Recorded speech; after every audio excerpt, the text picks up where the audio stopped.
Assalamualaikum warahmatullahi wabarakatuh. Salam satu hari, satu cerita.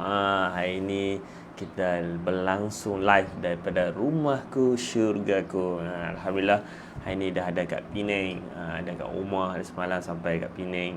Sampai Penang ya. So Alhamdulillah, syukur dapat tambah satu lagi portfolio baru dalam wasiat.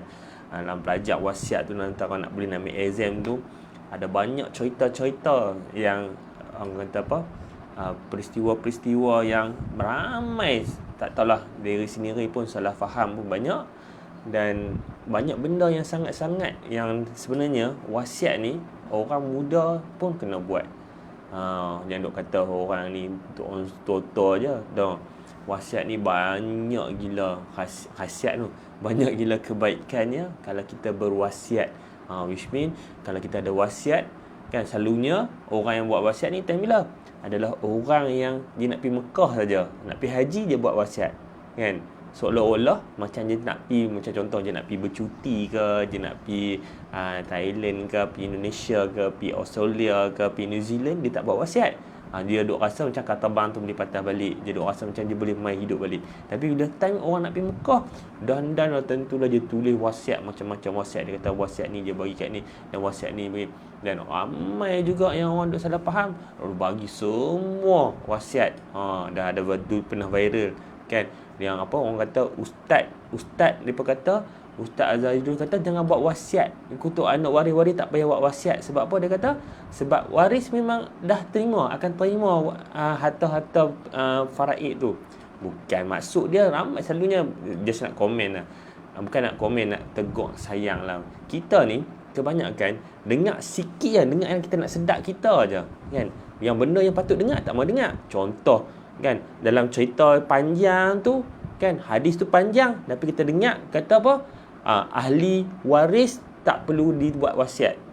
Memang dia akan terima wasiat, betul. Tapi ada panjang lagi cerita dia. Dia bersebalik tu, dengar hadis tu pergi habis, faham betul-betul, bukannya main suka-suka kita saja, kan.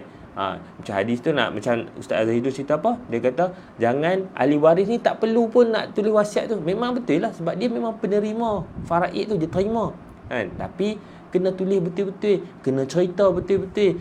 Yang ni hukum lagi besar. Kadang-kadang ni dia bagi semua ke debuk, kan. Kadang-kadang ada bahagian-bahagian dia. Ada bapa dapat pun boleh dapat, mak pun boleh dapat, anak pun boleh dapat. Dia tengok kalau ada cara anak.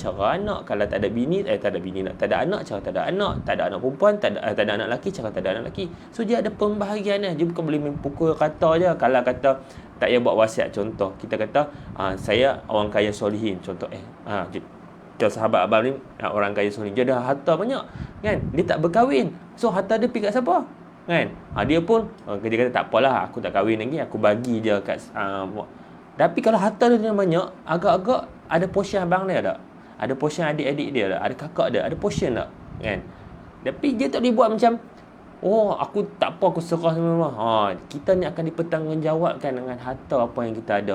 Kadang-kadang kita rasa tak apalah, mereka pandai-pandai lah, aku dah tinggal harta macam-macam. Tapi tengok-tengok, mereka tak reti urus. Mereka nak pergi tuntut tanah pun tak reti. Mereka nak pergi ambil duit yang dibekukan pun tak reti. Tapi kalau kita ada ilmu, kita tahu cara-cara kita nak ambil. Macam lari pula topik tajuk hari ni. Tajuk tu ni racun mak mertua, kan. Tapi tiba-tiba dia jadi tertajuk, jadi cerita tajuk lain pula. Okey, tak apa. Tadi teringat sebab baru balik daripada kursus, jadi yang fresh tu ada lagi. So dia macam excited nak cerita, kan. So, tapi cerita ni cerita pasal seorang orang perempuan. Dia ni dia baru masuk Islam. Dia kahwin, dia daripada satu keluarga. Ni pun dalam cerita faraid pun seronok juga ni, kan. Sebab apa? Orang kata apa? Orang kaya Cina dan orang Melayu kaya, orang Cina ni akan nak macam membenarkannya anak dia berkahwin. Anak dia berkahwin dengan orang-orang kaya ni. Sebab dia tahu orang Cina ni depa lebih faham konsep-konsep faraid tu. Depa boleh tahu lagi. Kan? Depa boleh tahu kalau once anak depa kahwin dah ada harta dah, kan. Dia dah macam bisnes pula, kan. Tapi tak apalah, which means it's good untuk kita punya Islam tu berkembang, kan. Dapat anak lelaki pula, dapat anak, generasi dia bertambah. Tu rezeki orang kata apa, dia punya harta-harta dia tak pergi jauh no. Harta yang dapat lagi ekstra. Itu selalunya macam tu lah, tu bisnes. Tapi bukan itu, ni cerita seorang perempuan ni, dia masuk Islam. Tapi dia duduk satu keluarga, jenis seorang anak tunggal. Dia, mak pak dia, keluarga dia Cina, dia buat apa pun tak apa. Dia buat apa pun tak apa, dia tak buat apa pun tak apa. Maksud dia ada orang gaji, ada pelbagai macam-macam. Suatu hari, kan dia dikahwin dengan seorang yang laki ni lah berkenan dengan perempuan ni. Dia pun kahwin dengan orang kaya juga. Jadi mak mertua laki ni kan, dia tak suka. Siapa lah nak kahwin dengan Cina? Hang muda banyak-banyak lagi ada ni, hang nak kahwin dengan Cina. Dia tak puas hati. Jadi dia tak boleh menerima mentua ni. Walaupun dia kata kat anak dia, tak apa nak kahwin lah. Tapi dia tak boleh terima kan. Dia rasa macam ni anak tunggal dia seorang-seorang dia kahwin. Seorang-seorang dia kahwin. Memang ada seorang dia kahwin. Tu dia kahwin, dia rasa macam anak ni, orang Cina ni, dia rasa menantu dia ni nak orang kata apa? Nak kikis harta dia, nak kikis harta anak dia kan. Dia tak puas hati. Dia berdengki, dia bergeram gila. Apa menantu dia buat dia? Duduk je tak puas hati, tak kena. Menantu dia buat ni tak kena. Dia pun geram. Dia ni geram, menantu ni geram. Dia habaq kat laki dia tak apalah, sabar. Nak sabar je dia tak puas hati. Jadi dia pressure sangat. Dia teringat Pak Melangkan dia. Pak Melangkan ni macam orang jual macam-macam herbal lah, apa macam-macam dia jual. Dia pun pergi jumpa pakcik. Ada tak racun yang boleh matikan orang kan? Dia cerita lah sebelum ni, dia cerita lah mak mentua dia bla. Dia kata ada tak racun yang boleh dalam diam-diam dia akan bunuh orang tanpa sedari. Lepas tu pakcik dia kata ada. Jadi apa yang dia buat? Dia kata sat tunggu sat.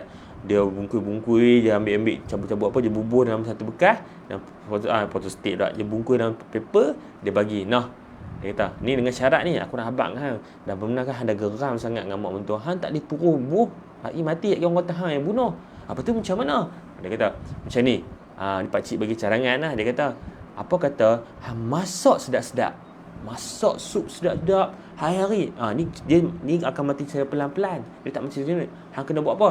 Hang kena masak sedap-sedap. Bila hang masak sedap-sedap, hang kena layan dia. Yang dia sedap pun yang hang nak bunuh dia.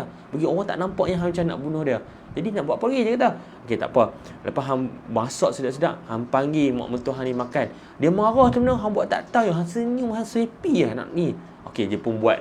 Dia masak sedap-sedap. Lepas tu lepas masak sedap-sedap, apa? Hang kena hang kena urut-urut belakang mak mentua hang. Bagi racun-racun tu meresapi satu badan. Dia pun mendengar kata pakcik dia. Tu dia pun apply benda tu. Dia pun balik-balik, dia masak sedap-sedap.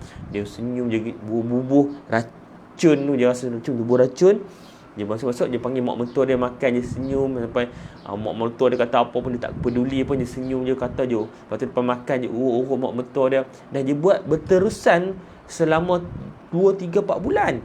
Bila dia buat benda macam tu kan, dan menyebabkan dan mak mentua tadi yang geram, yang tak suka dekat si menantu ni, dia rasa macam, oi, menantu aku ni baik rupanya, jamu aku makan, urut aku, senyum kat aku, dan menyebabkan dia rasa macam dia dah sayang, dia dah tak marah-marah menantu dia tak kata apa. Dan menantu dia tadi tu, dia rasa macam mak mentua aku pun ni baik kat aku, mak mentua aku ni pun tolong aku, mak mentua aku sayang aku, mak mentua aku nak pergi mana dah ajak, dah macam dah sembang-sembang pasal apa benda-benda yang dia pun boleh berbincang lah. Jadi dia rasa macam, wish, aku ada tempoh 6 bulan ni, mak mentua aku nak mati ni, dah aku beracun dah, aku hari aku jamu dia, macam mana dia rasa bersalah.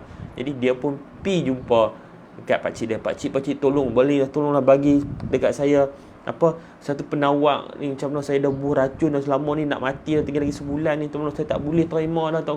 Mak mentua ni sebenarnya seorang yang baik hati apa semua, dia tak berkira apa pun sebenarnya. Dia kata, pakcik kata, kalau macam tu pakcik tak ada apa-apa penawar nak bagi. Sebab apa yang pakcik bagi kat hang 5 bulan yang lalu, pakcik bagi adalah satu herba yang terbaik untuk hang bagi kat mak mentua hang, supaya hang dapat mak mentua sihat dan kuat dan apa semua. Pakcik tak bagi racun ke? Mana ada jual racun? Ni pun nama tempat kedai herba nak jual racun kot mana? Selama ni pakcik. Betul-betul. Terima kasih dia sangat. Dia pun pergi balik dan dia gembira bersama bersama suami dan mak mentua dia. Jadi nak abang apa cerita dia? Pengajaran dia apa? Pengajaran dia adalah tengok kalau apa perasan. Kita takkan boleh ubah orang pun. Kita tak boleh ubah macam hampa kena tengok live aku ni, hampa pandai tak. Kita yang kena ubah orang. Kita kena berkongsi dengan orang. Kita yang kena ubah diri kita dulu.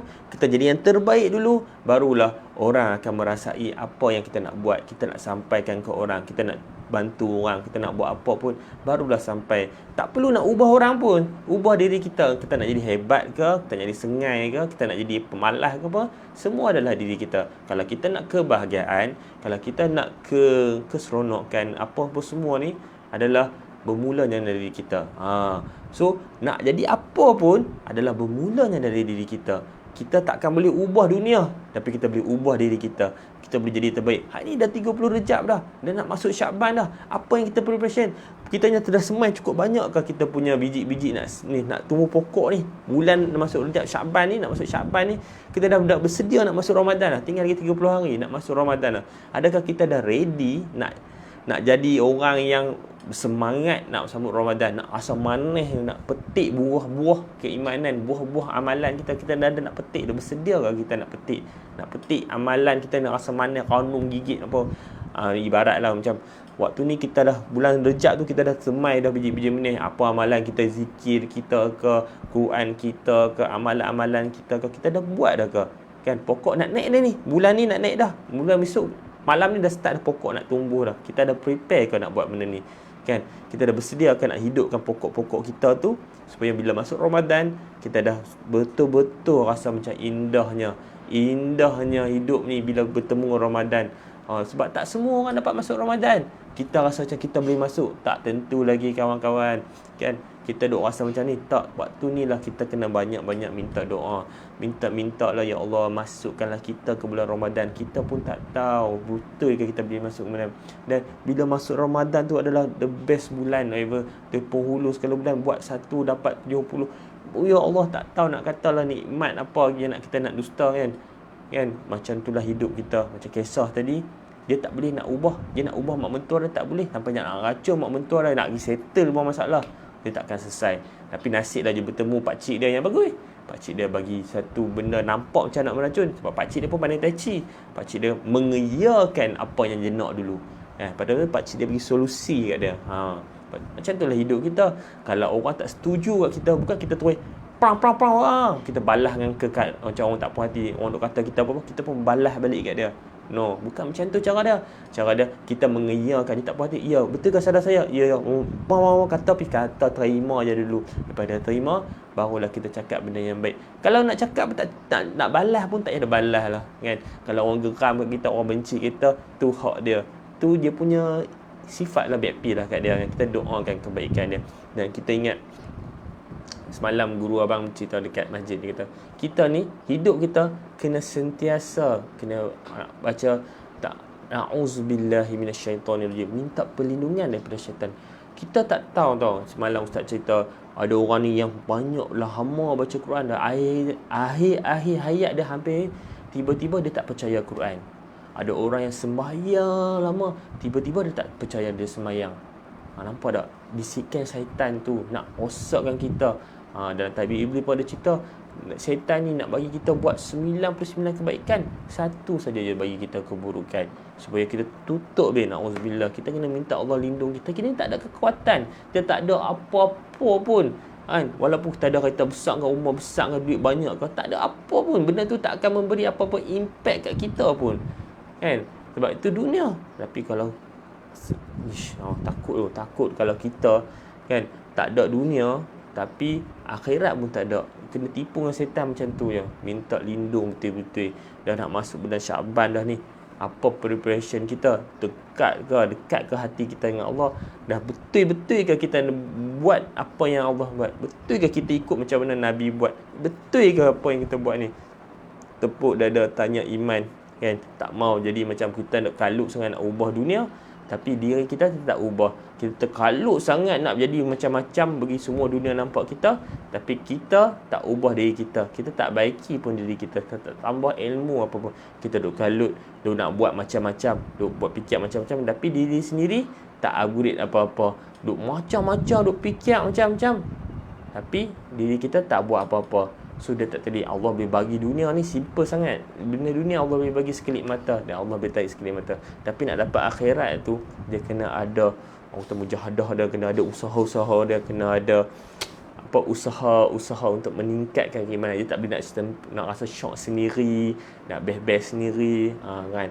Dia tak boleh. Dia kena ada daripada diri kita, kita ubah diri kita, insya-Allah kita orang nak ubah baik kat depa lah. Yang penting kita ubah diri kita. Kita ubah diri kita, kita ubah keluarga kita, keluar anak-anak kita, tanggungjawab kita yang terdekat ni. Barulah kita nak ubah dunia ke apa ke kan. Yang mana kita ada kuasa, kita kena ubah. Kalau kita tak ada kuasa, tu cerita lain lah kan. Kita ni manusia biasa. Kecuali lah hampa ni ketua office, ketua organisasi ke, ketua pekerja-pekerja ada banyak, tak apalah, hampa puas, hampa boleh lah. Ni hampa boleh kata lah, siapa macam dengar kata macam malaikat mall. Malaikat mall siapa nak berniaga dia kena baca dengan baca macam aftas apa tak ingat lah. Ustaz cerita. Nak abang kata, siapa nak berniaga hang kena ikut undang-undang. Hang kena berzikir, hang kena buat amalan-amalan ni baru hang boleh berniaga. Hang kena hantar seorang wakil. Tak pernah pergi panggil macam dengar ustaz cerita macam wow, bestnya. Kan masa pergi kat KL tu ustaz tu kata malaikat mall ni siapa nak berniaga dalam tu dia kena ikut apa amalan-amalan yang dia kena buat. Supaya apa? Supaya syaitan tak boleh kacau, supaya syaitan tak boleh masuk, supaya syaitan buat pendinding siap-siap. Itu betapa hebatnya orang-orang dulu.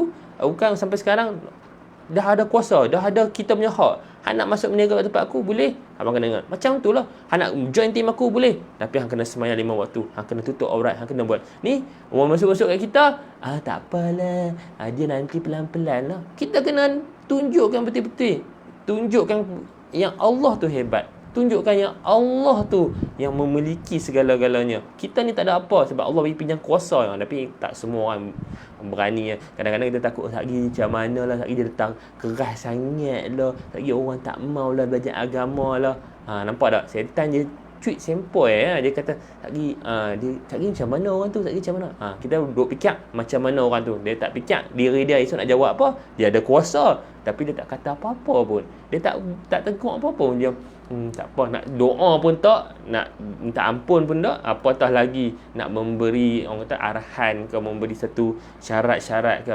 Sebab apa? Kadang-kadang orang takut kan. Orang ada kuasa lah, orang ada kuasa kita takut. Contoh macam ni rumah abang kata nak masuk rumah aku boleh, tapi kena tutup aurat. Tapi sebab ni tak apalah, masuklah.